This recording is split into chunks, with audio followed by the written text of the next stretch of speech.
আমাদের সন্তানকে, আমাদের ভবিষ্যৎ প্রজন্মকে ধ্বংস করে দিচ্ছে, এই ধরনের একটা তার গাফেল থাকে। এর ফলে এই হিংস্র মানসিকতা, এই কিশোর জ্ঞান বিভিন্ন মানুষ আমাদের সমাজের মধ্যে তৈরি হচ্ছে।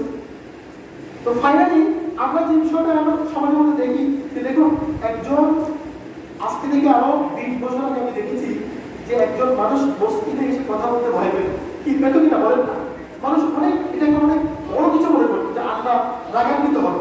অথচ আমি দিনই কাজ করতে গিয়ে দেখেছি আমার নিজের চোখে যে বস্তিতে বসে অশ্লীল ভিডিও দেখছে।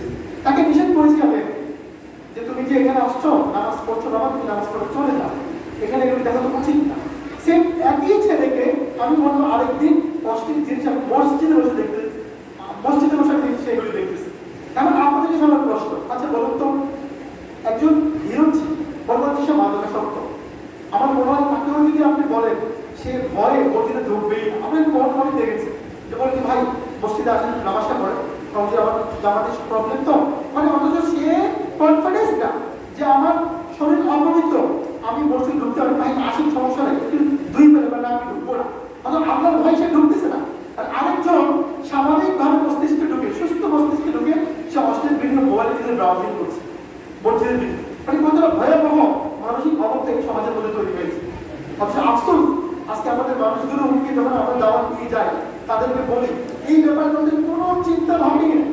আজকে করোনা নিয়ে মানুষ সবাই মারামারি পর্যন্ত লেগেছে মাস্ক পরা নিয়ে গাড়ির ভিতরে, আমরা দেখেছি একজনের মাস্ক পরে নেই সবাই নিয়ে তার সাথে ঝগড়া লাগা শুরু করছে, কারণ মৃত্যুর ভয়। অথচ এই সামাজিক অবক্ষয়, এই অশ্লীলতা আজকে সমাজের মধ্যে আমাদেরকে শুধু মারতেছে না, আমাদের ভবিষ্যৎ প্রজন্ম সামাজিক অবক্ষয়। আজকে দেখেন যে বাচ্চাটাকে শিশুটাকে দর্শন করেছে, এই রাসেল নামের ছেলেটা, এই শিশু তখন দোষ হয়েছে ছোট্ট মানুষ। তাহলে এই সামাজিক অবক্ষয়ের কারণে এই ছোট্ট নিষ্পাপ শিশুই কি একজন বিকৃত মানসিকতার মানুষের আসক্ত লালসায় শিকার হয়েছে। এই জন্য আমি যদি বলি যে আমার তো দোষ নাই, একজন আলেম যদি বলে আমার তো দোষ নাই, না কেউ এ থেকে রেহাই পাবে না, প্রত্যেকে আপনার কাছে দিয়ে তার দায় স্বীকার করতে হবে। ওই এলাকার মসজিদের ইমাম তাকে আমরা প্রশ্ন করবে যে তোমার মসজিদে, তোমার এলাকায় এই ছেলে থাকে, তোমার এলাকায় থেকে কিভাবে মসজিদের পাশে বসে ঘন্টার পর ঘন্টা ফ্রি ফায়ার করে, তুমি কি করছো, তোমার কি দায়িত্ব ছিল, তোমার কি শুধু দায়িত্ব ছিল মসজিদে প্রত্যেকদিন জুমার দিন বয়ান করা, নাকি তোমার দায়িত্ব ছিল মসজিদের বিমান বয়ানের দিন ছাড়াও তুমি তোমার সময় বের করে এরকম ভাবে কি বলে রিক্সায় গ্যারেজে গিয়ে গিয়ে মানুষকে ভালোবেসে বকে নিয়ে আনা তোমার দায়িত্বটা ছিল। তুমি দায়িত্ব পালন করতে পারো না বিধেই আজকে আমাদের সমাজের মধ্যে এত মসজিদ এত মাদ্রাসা থাকার পরেও মসজিদের আশেপাশে সিঁড়িতে বসে বসে ছেলেরা অশ্লীলতায় মত্ত হচ্ছে।